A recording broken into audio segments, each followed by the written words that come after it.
Yo, yo, yo. Welcome back to another episode of This League with JD. NBA playoffs. Full swing. Anthony Edwards. Dog. New York Knicks. They're going to challenge. Clippers, bye-bye. Mavs Thunder is going to be great. Celtics, Cavs. The Cavs beat the Magic in Game 7. Really good game. Paolo showed out. We're going to be breaking down these round 2 matchups, starting with the game in the series that has already started. Recording this on Monday, May 6th. So the Wolves and Nuggets played Saturday. The Wolves hit him in the mouth. Anthony Edwards came out, dropped 40. I think him and Kobe are the only players to drop like 45 back-to-back under 22 or whatever the stat was. He's on a short list of like 4 players to drop 35 plus at a certain age in back-to-back games. I don't know the exact stats, whatever. But point is, Anthony Edwards is him. As a Suns fan, I've had some time to finally admit it, considering he ripped out my heart, curb stomped it, and then windmilled on me, nuts in my face, all in like the span of about a week. So that wasn't fun, but now that I'm talking about it, I'm starting to feel some type of way again. But if we're being unbiased, that guy is nice. He is unreal. Like, a few years ago, Pat Bev called him Jordan, and I literally remember, I think he did it on the JJ Redick podcast when he had a Versace plate in front of him, or he was in a Versace robe or whatever. I was like, this fucking guy. And I listened to the interview. I was like, you know what? Maybe he's not that bad. And then he goes and throws a ball twice at 2 different ladies' heads. That was unclassy. That had me feeling the old way about Pat Bev, you know. He has that podcast now with Barstool with Roan. Shout out Roan. I love Barstool. The whole reason I'm doing this is to work at Barstool.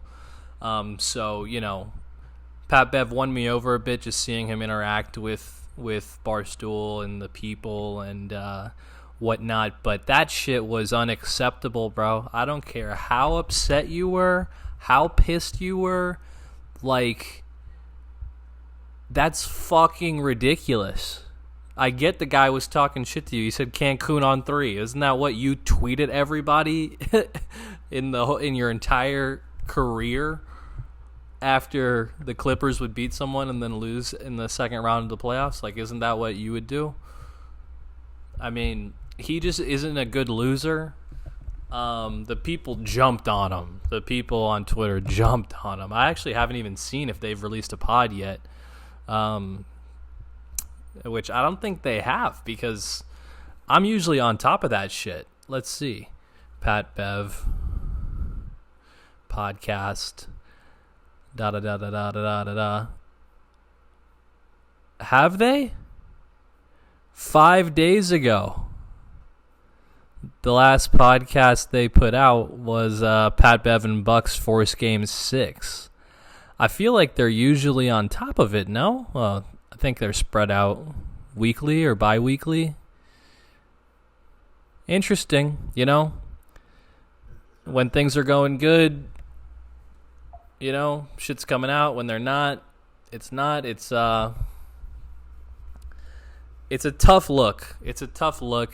He threw the ball at the guy, hit a girl straight on the side of the head, and then her boyfriend or whatever guy was next to him, like, just threw the ball back towards the bench, which honestly, that guy's a dumbass. Like, why would you throw it to the guy who's, like, probably cursing you out with, like, a mean, I just lost angry face on his face and not expect for it to be thrown back? I mean, also, like, in that situation, I wouldn't think he would throw it back. And then he just throws it, tries to hit the right guy, and ends up, like, hitting the girl next to him. So it's just like, you're like 35 or like 36, 30 something. End of your career, vet guy, glue guy, claim to be all this stuff, and you're acting like a fucking idiot out there. It's not. It's. I'll be honest, because I don't work for Barstool yet. A lot of the Barstool people are being really nice about it because they're his coworkers. But, like, listen, I like Pat. I just don't like when he loses. I don't like him when he loses. When he's winning, it's great.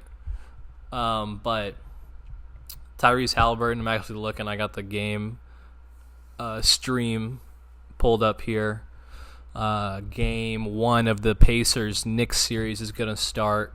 But Tyrese Halliburton was like, he said, flip from from what's that movie? I can't believe I'm forgetting the quote. This is like making me look like a fucking idiot.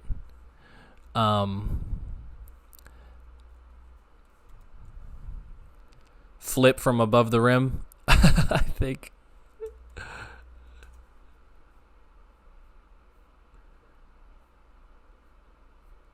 Yeah, they were going back and forth, whatever. Yeah, flip from above the rim, I think.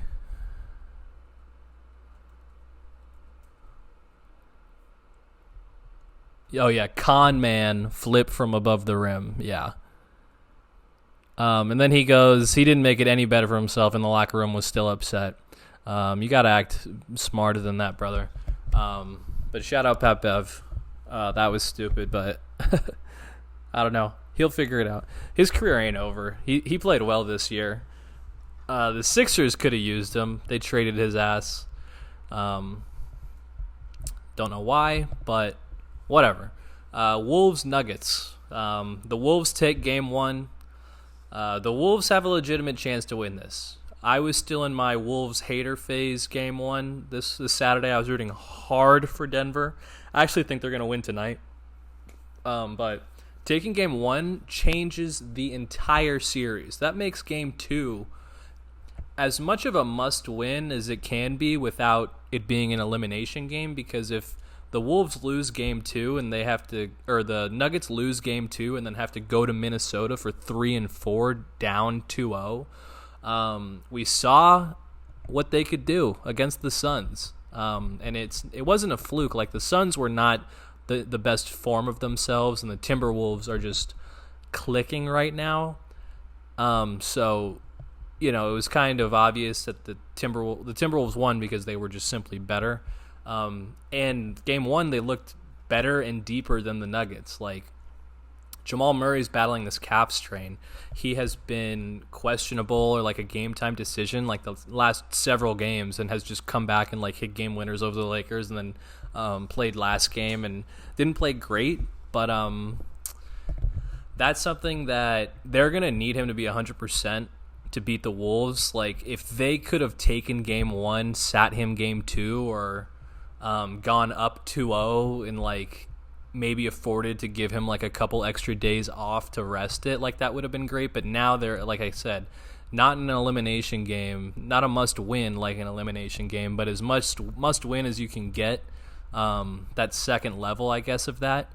So it's going to be tough because Jokic can't do it all. He's not enough to beat Anthony Edwards, Cat if he gets going as well, Naz Reid.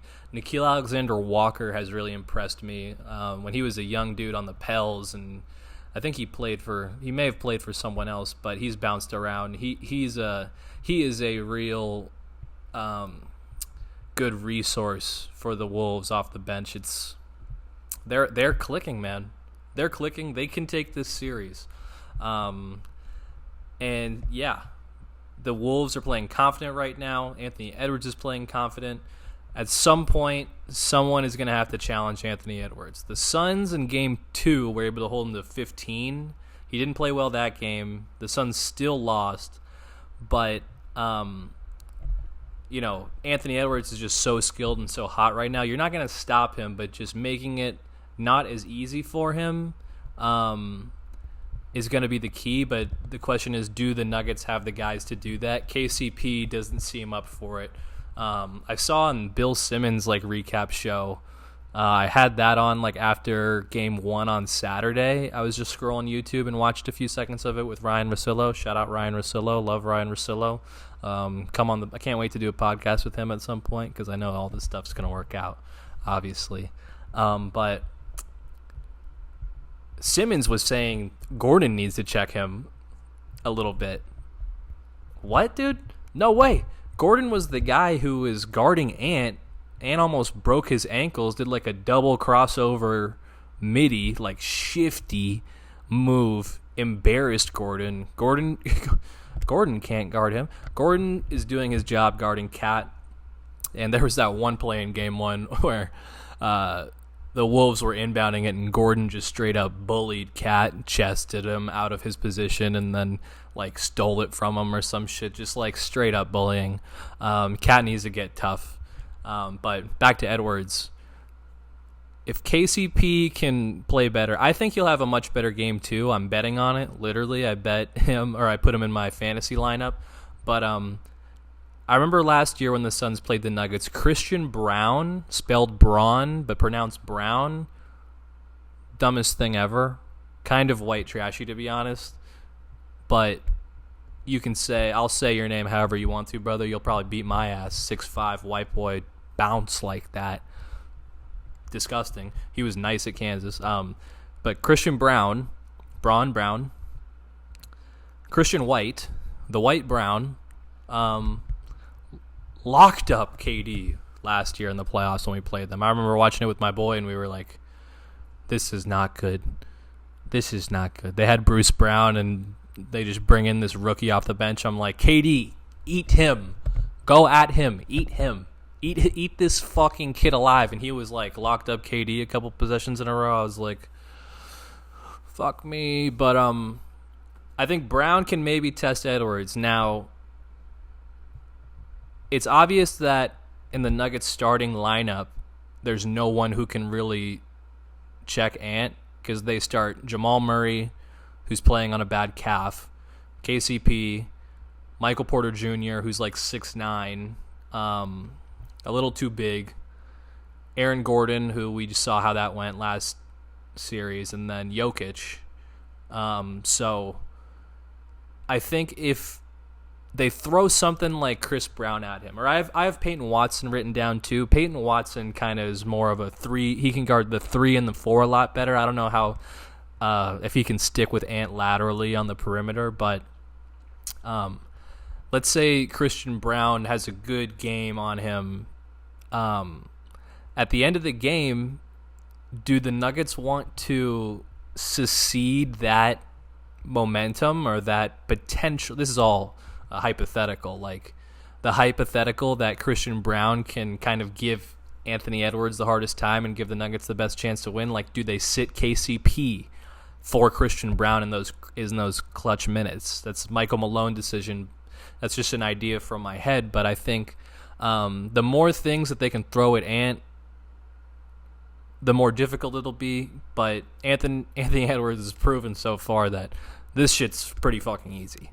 So he's looking like a fucking superstar. He is. I said this about John Morant, but Anthony Edwards is like what you envision yourself to be. You're like, oh, if I made the NBA, or if I was like a pro basketball player, like what would my height, play style, physique be, everything.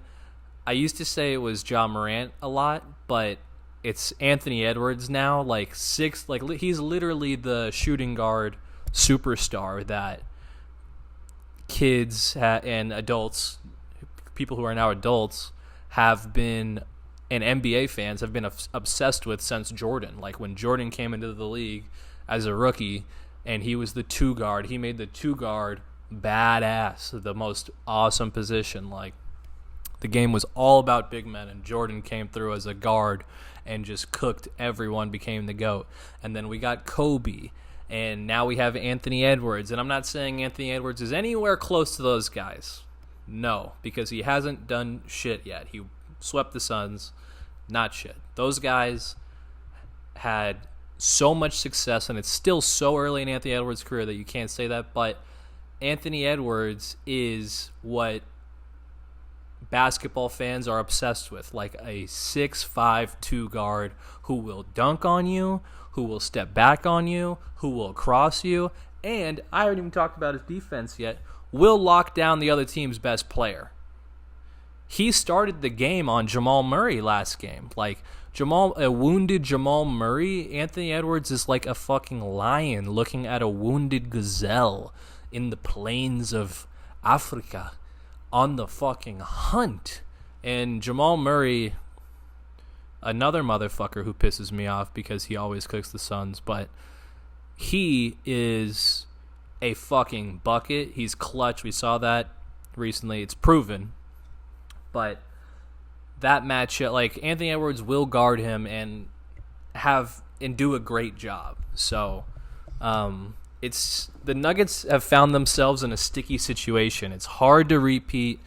Last year they had a good path and ended up playing the Heat, who were the 8 seed, and made a run and whatever. But the Nuggets have found themselves, playing. Who did they play in the first round?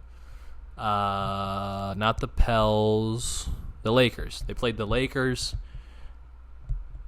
who we know, Lakers were fine. They weren't going to win.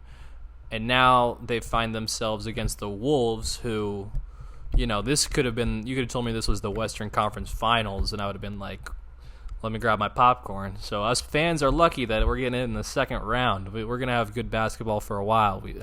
This whole season has been great. But yeah, that series is going to be interesting. Tonight, I think the Nuggets win. I actually haven't bet the game. Let me look at the spread really quick. But if I am going to bet it, I would bet the Nuggets spread. So let's see here. What's faster? Which one of my apps is faster? They're 6.5 point favorites. I actually don't know if I would take 6.5. I would take Wolves 6.5, but I don't know. 1 second. I'm just turning on the pregame show. Moving along here, the other game tonight, Knicks Pacers. I think this is going to be a great series. The Pacers, run and gun, versus the Knicks, Thibodeau, slow it down, defend you, 90s basketball. Conflicting styles. It's going to be awesome seeing what Rick Carlisle and Tom Thibodeau do to navigate the ups and downs of this series. I think it's going to go 6-7. It's going to go to the distance. If I had to guess with the home crowd, the Knicks take game 1 tonight, but I feel like it's going to be similar to like a boxing match, games 1, 2, 3, these guys are gonna feel each other out, and then by the end of it, we're gonna get some fucking amazing basketball. Kind of similar to Cavs Magic. Cavs took the first 2 games, the Magic took the next 2. It was just like these guys were taking blows at each other, and then Game 7 came around, and the Cavs were able to kind of take control and win the series. But if I had to guess, I'd say the Knicks go up 2-0. But if you're watching, don't think it's over. This is going to be a more traditional series. I was just talking about how the Wolves went up 1-0 and just kind of throw a wrench in how the rest of the series can potentially play out. But if the Knicks go up 2-0, they go back to Indiana. I think the Pacers are going to they play a lot better at home. They're going to have the home crowd. Role players play better at home. All that bullshit that everyone's spewing right now. But the Pacers can make it a series, and it's gonna be fun. It's like a throwback, like the '90s. Reggie Miller versus the Knicks. Those series were wars, and just seeing those 2 logos next to each other is like nostalgic and really cool, because neither of these teams have really been consistently good for a while, and I predict that they will be consistently good here for the foreseeable future with Halliburton and Brunson. They were teammates this summer at the World Cup championships. Brunson started for the beginning of the tournament or whatever, the exhibitions and the beginning of the tournament, but believe Halliburton was starting the last few games. So these guys know each other. They know their games. They practice with each other this summer. They're both generals. Definitely different styles of play. Brunson, that Villanova booty ball that he plays back down, old school East Coast point guard. And Halliburton's got that flashy speed and style to his game. Both nasty. I wonder if they'll be checking each other. I doubt Brunson will be guarding Halliburton, but I bet Halliburton could check Brunson. So yeah, that's for that series. And then Mavs Thunder. Honestly, I have no idea how this series is going to go. I know the Thunder were the 1 seed, proven, played well all year, but the Mavs, Luka, Kyrie seem unstoppable right now. Shea is unstoppable on the other side. Do the Thunder have enough wings to throw at Luka and Kyrie and make it not as easy for them? Like I was talking about, Ant, it's going to be easy, but can you make it a little less easy on these guys? Dort on Luka will be a good matchup. I assume that's what they're going to go with. The Mavs are a little banged up, though. Hardaway didn't play. Kleber just got out for the season. I saw fucking Markieff Morris tweeting like it's my time or something. Or someone tweeted at him, it's your time, and then he quote tweeted it and said, I'm ready or something. So Markieff Morris didn't go to Twitter the second Kleber got hurt and was like, it's my time, bitch, because that's a little bit arrogant and narcissistic. But he responded to some tweet, I'm ready, and he was on that championship team in the bubble with the Lakers. He's a vet, been around, played a lot of basketball. So I wouldn't count the Mavs out and completely is what I'm saying. But again, I don't know. If you put a gun to my head and made me pick, I would say the Mavs, but I really would not. The Thunder were the best team in the West. Looks solid all year. Shea is Shea. And yeah, I think one of the big questions is Chet and the Thunder bigs versus Lively and Gafford, the size of the Mavs.